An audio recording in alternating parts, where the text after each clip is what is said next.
Okay, I'm in worksheet 18. I'm continuing part 2 of the video with question number 9. What's the equivalent capacitance of a 40 microfarad capacitor in parallel with a 15 microfarad capacitor?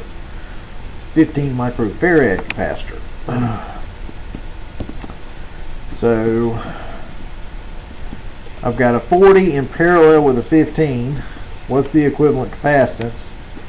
And then what is it if I put them in series? So I'm going to jump back to the book, and I'm in the DC part, chapter 13.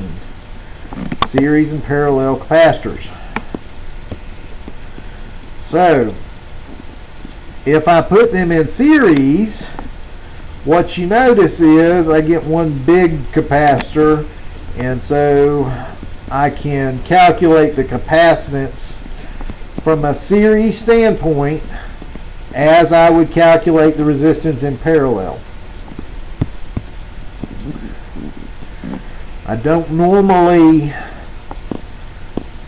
promote that. I normally promote, if you've got a capacitance, you convert it to its capacitive reactance, and then capacitive reactances in series add like resistors in series.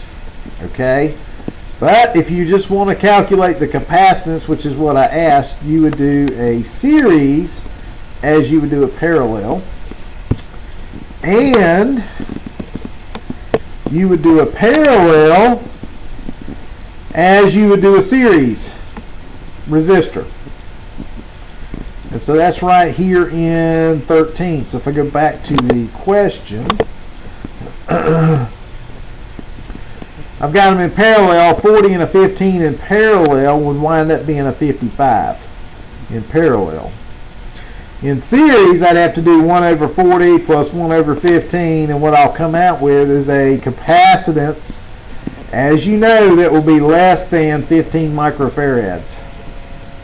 And if they were both 15 microfarads, it could go as low as 7.5. So you'll come out with a capacitance between 7.5 microfarads and 15 microfarads based on putting them in series. Now what about inductors? That's chapter 10. That's question 10. So I'm going to go back, and I'm going to go back. And chapter 13 of the DC part was capacitors. Chapter 15 is inductors. And here's series and parallel inductors. So when they're in series, we add them just like we do series resistance. And when they are in parallel, we treat them just like parallel resistance. So the capacitance one is the oddball. It's backwards. So if I have two inductors in parallel, I know my inductance value is going to be less than 0.2, but it will be more than 0.1. So somewhere between 0.1 and 0.2 will be the inductance value of these two in parallel, if you work out the math. And if I put the same two inductances in series, I would just simply add them up.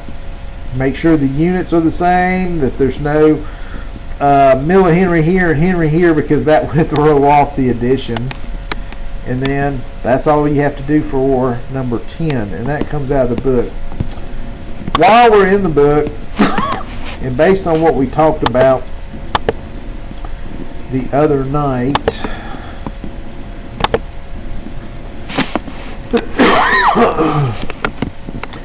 I'm going to the AC chapter and basic AC theory. Complex numbers, reactance and impedance, and from an inductive standpoint, reactance and impedance from a capacitive standpoint, and then reactance and impedance, RLC. So that's sort of what we've been working on. We will eventually get to resonance and filters and transformers. And that's pretty much as far as we'll be able to get. That's about it. A really fun problem is get into transmission lines and polyphase AC circuits and all that, but I think there's a little bit on that, but basically I try and get you at least to transformers, which is chapter 9. Resonance and filters are related, definitely. And mixed AC signals, that would be where we would do superposition again. And I'll probably have you do it, but it'll be minimal. But anyway, that's where we are, so you can see the end is in sight. All right, let's get back to work. What is meant by the amp hours of the battery? That is something you Google. Batteries have a rated voltage, and they usually have a amp hours. So that's amp times hours. So if it's a 500 amp hour battery, it will do 1 amp for 500 hours. It will do a half an amp for 1,000 hours. So you want to read up on that term so you can get familiar with the way batteries are rated. Safety precaution when dealing with capacitors in general. The number one safety precaution with a capacitor is to always assume, well, it's sort of like a panel at work. You assume it's energized, or you assume there's charge on that capacitor until when? And it's until you know otherwise. So when you go into a panel at work, you would assume it's energized until when? That you know it's not. You have verified that it's not. It's sort of the same with a capacitor, only on a smaller scale, because capacitors do have charge and they can produce current. Current can be dangerous to us from an injury standpoint. So capacitors you assume charged unless you know otherwise. That's the general safety precaution. And then we're going to make it a little more specific, because there's a capacitor type out there called an electrolytic. So what is the extra precaution that must be taken with electrolytic capacitors? Electrolytic capacitors have what we call polarity. If you get the polarity backwards and you energize them, they will blow up. They will blow up. Most people would answer number 12 based on the electrolytic, but the number 12 is just to assume they are charged. Number 13 is to make sure you get your electrolytics in the right way. Okay? For 14, in terms of currents and magnetics, how does a circuit breaker work? A circuit breaker is measuring current. Current, as you now know, the higher the current, the greater the magnetic field. And the greater the magnetic field, the more likely you are to overcome the spring that is holding the connection in place. So a circuit breaker, when it has excessive current, has an excessive magnetic field that overcomes the spring, holding contacts together, allowing those contacts to break, which then breaks the circuit. That's why it's the circuit breaker. And 15, what is magnetic permeability? That's a good one to look up, read about a little bit, even if it's Wikipedia. It's the ability to create a magnetic field. It's the ability of a material to create a magnetic field. Okay, worksheet 19. This goes back to the spreadsheet. Convert two polar, so I give you two rectangulars and I say convert them to polar. Convert two rectangular, so I give you two polars and I ask for the rectangular variation. Number 3, I've got a coil resistance of 80 ohms, so my R is 80, and my AC current is 1 amp at 120 volts. So what is my impedance? So if I take 120 and I divide by 1 amp, I have an impedance of 120 ohms, of which resistance is 80 ohms of that. And you know it's an inductor, so the rest of it is inductive reactance. So what you've got is you've got 80 ohms horizontally. You've got XL vertically that you don't know. And then you've got the hypotenuse, which you do know is 120. So I'm giving you two sides of a right triangle and asking you to solve for the third. And that we may have to go over in class a little bit. So,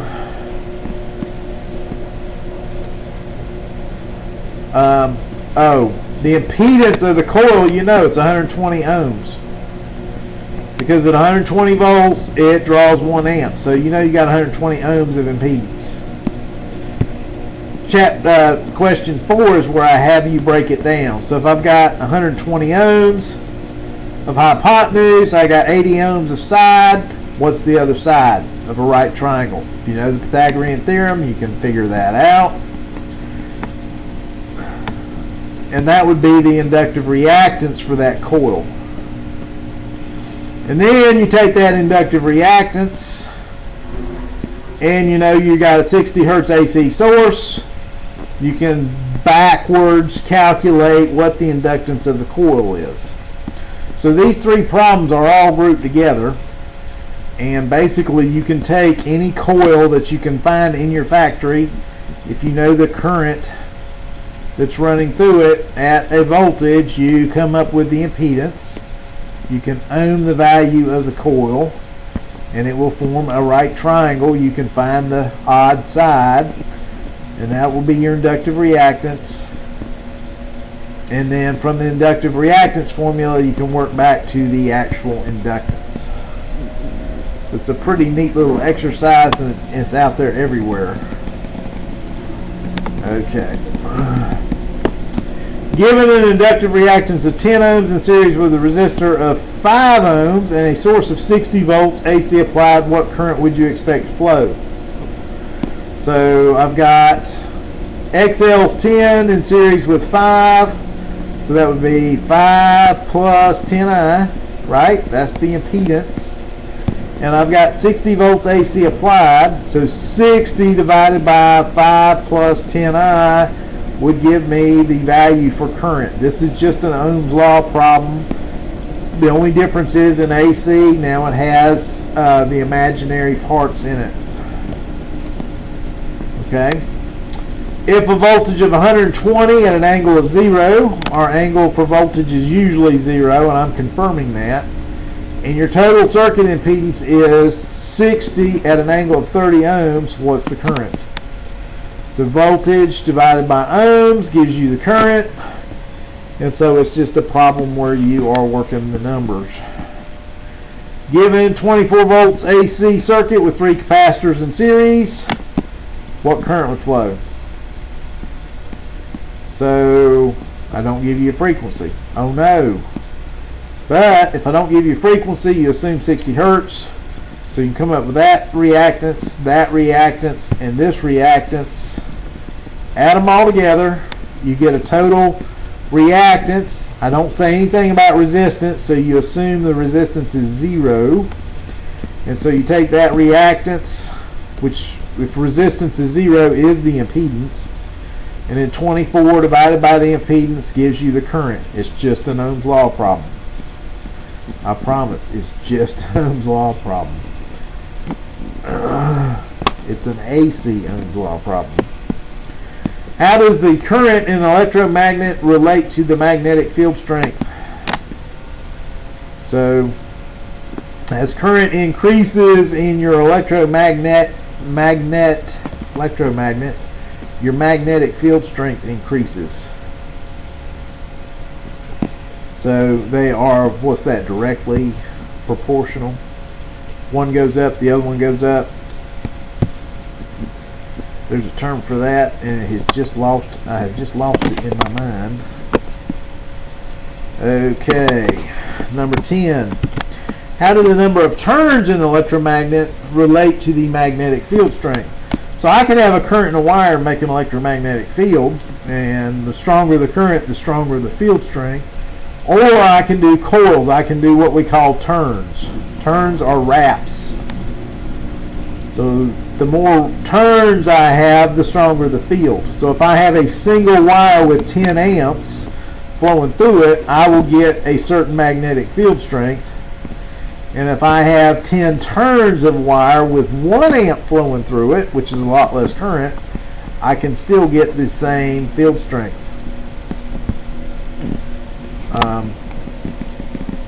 So that's pretty interesting. It's a pretty interesting fact, and that's why we make inductors. That's why inductors are coils of wire, is to increase the magnetic effect. BH curve. Now this is getting into the magnetics. There's something out there called a BH curve, which is a magnetism, versus H, which is ampere turns. So the strength of your B is related to your ampere turns. And so what you'll see is, if you can find a BH curve for a vacuum, and your B terms will be in the I can't remember the unit, in the milli range, but when you go to using an iron core and you look at a BH curve, you'll see they're like 1,000 times higher. Okay, so an iron core is more permeable, which is the question I asked later. So it develops a magnetic field much more readily than air. So a magnetic field sets up in an iron core much more readily than air, and so it's like 1,000 times easier. It's not perfectly 1,000 times, but it's on that order. Okay, so that's BH curve. Feel free to search it.